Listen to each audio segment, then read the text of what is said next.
méditation de l'Avent.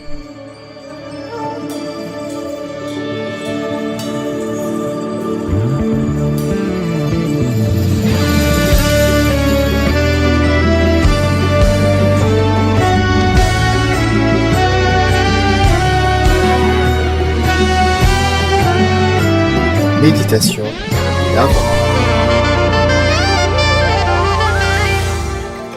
J'aime les paroles de ce chant que nous chantons souvent dans notre assemblée. Magnifique est le Seigneur, tout mon cœur pour chanter Dieu. Magnifique est le Seigneur, alléluia, alléluia.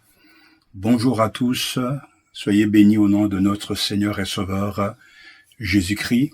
En ce 19e jour de l'Avent, je vous propose donc de lire ensemble, une fois de plus, dans l'Évangile selon Luc, chapitre 2, versets 25 à 28. Luc, chapitre 2, versets 25 à 28, accueillant avec joie et des Amen la parole de Dieu.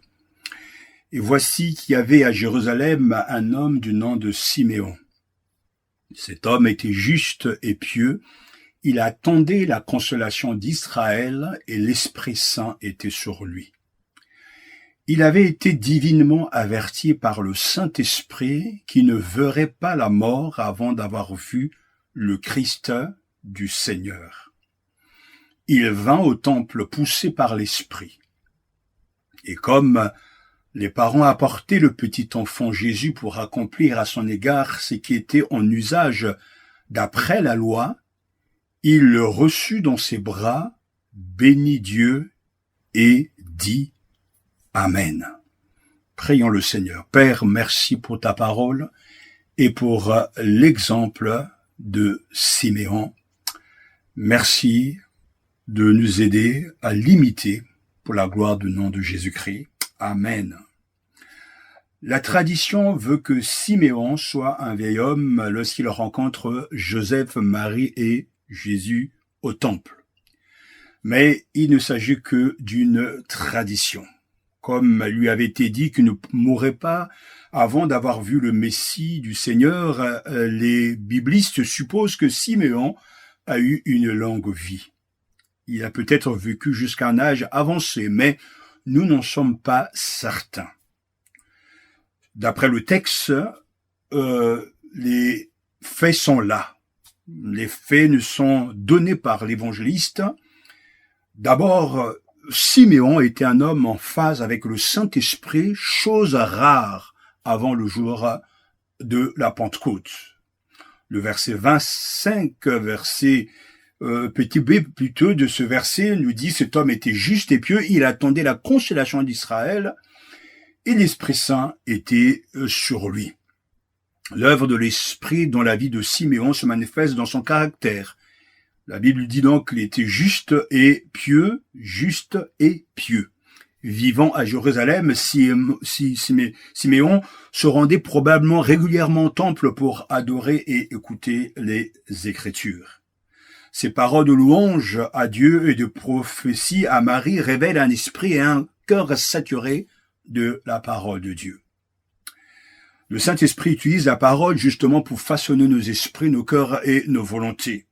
Et par une parole de connaissance que Siméon a clairement compris, le Saint-Esprit lui a révélé qu'avant de mourir, il verrait de ses propres yeux le Messie. Verset 26, il avait été divinement averti par le Saint-Esprit qu'il ne verrait pas la mort avant d'avoir vu le Christ du Seigneur. Cette compréhension du plan de Dieu a fait de Siméon un homme qui vivait dans une grande attente. C'était aussi un homme patient qui attendait la consolation d'Israël, nous dit le verset 25. Siméon a dû beaucoup réfléchir sur la figure du Messie. S'attendait-il initialement à rencontrer un homme adulte, peut-être un chef militaire ou un prêtre? Quand Siméon a-t-il perçu que le Messie pourrait être encore un enfant lorsqu'il le verrait? Siméon a dû beaucoup méditer sur ces vérités bibliques. Et ces paroles prononcées ou chantées en réponse à la prise en main de l'enfant Jésus révèlent une familiarité avec l'Écriture qui a saisi la profondeur de l'œuvre salvatrice de Dieu. ces paroles sont remarquables. Il est conduit par l'Esprit Saint. Simeon est arrivé au temple au bon moment pour rencontrer Joseph, Marie et Jésus. Comment Simeon a-t-il su que Jésus était l'unique? Peut-être avait-il entendu Marie-Joseph appeler l'enfant par son nom. Nous n'en savons rien, mais nous savons que l'Esprit Saint guidait Simeon, qui se concentrait sur le salut de Dieu et sur Jésus, le sauveur de l'humanité. C'est sans doute et c'est probable que l'Esprit Saint l'a poussé à s'approcher de la petite famille. Simeon les a peut-être vus offrir des sacrifices de colombes au temple par rapport à la loi. Mais quoi qu'il en soit, beaucoup de questions, le texte nous oriente, nous dirige à nous concentrer sur la personnalité exceptionnelle de cet homme biblique, de cet homme, c'est-à-dire Simeon. En examinant de plus près les paroles soigneusement préparées et magnifiquement exprimées dans ce qu'on appelle le cantique, le chant de Simeon, les paroles de Simeon, le chapitre 2, toujours verset 29 à 32, écoutez, parce que ce chant est riche. Maintenant, Seigneur, tu laisses ton serviteur s'en aller en paix, conformément à ta promesse, car mes yeux ont vu ton salut. Salut que tu as préparé devant tous les peuples, lumière pour éclairer les nations et gloire d'Israël, ton peuple. Joseph et la mère de Jésus étaient émerveillés de ce que on disait de lui. Ce chant commence avec un hymne de louange célébrant le Seigneur souverain qui accomplit ses promesses et bénit ses serviteurs. C'est vraiment un chant puissant qui montre que Simeon est habité par l'Esprit Saint et habité par la parole de Dieu. Seigneur, tu laisses ton serviteur s'en aller en paix, conformément à ta promesse, car mes yeux ont vu ton salut, salut que tu as préparé devant tous les peuples, lumière pour éclairer les nations et gloire d'Israël, ton peuple. Plus loin, le verset 34 nous dit que Simeon bénit Joseph et Marie.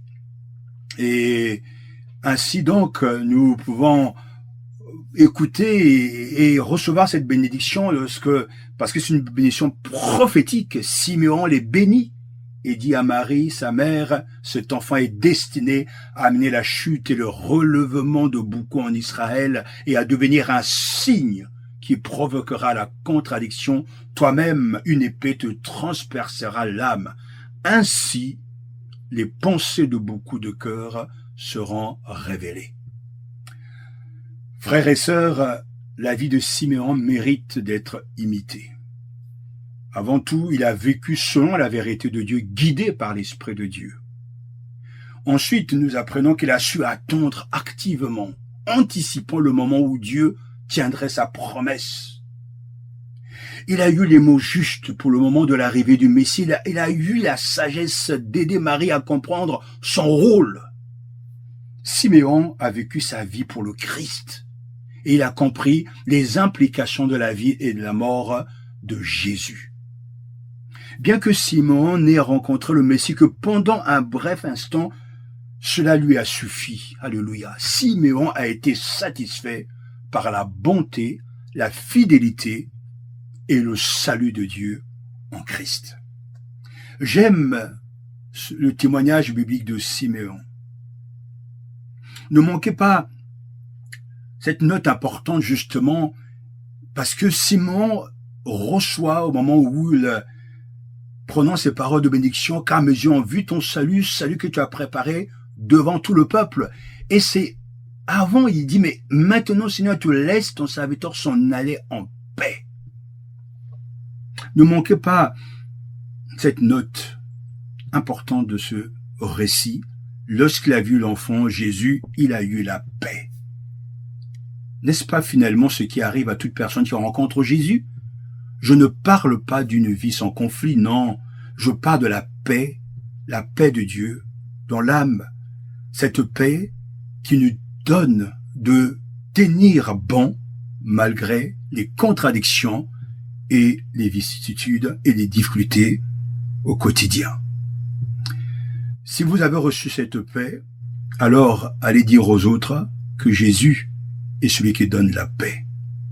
Allez raconter votre histoire aussi aux autres. Comme Siméon, soyons toujours patients et laissons le Saint-Esprit nous guider, nous habiter, en gardant la parole de Dieu et en nous laissant interpeller par rapport à ce que Dieu nous dit dans sa parole, en obéissant, alors Dieu sera toujours aussi nous utiliser à tout moment pour sa seule gloire. Que Dieu vous bénisse. Remercions le Seigneur. Seigneur, tu nous as donné une vie à vivre et une histoire aussi à raconter.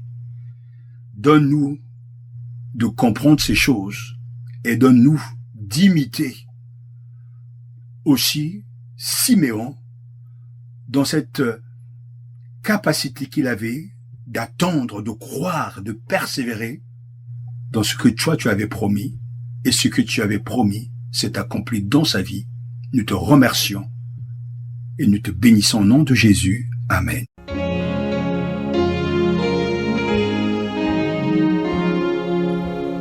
Jesus, precious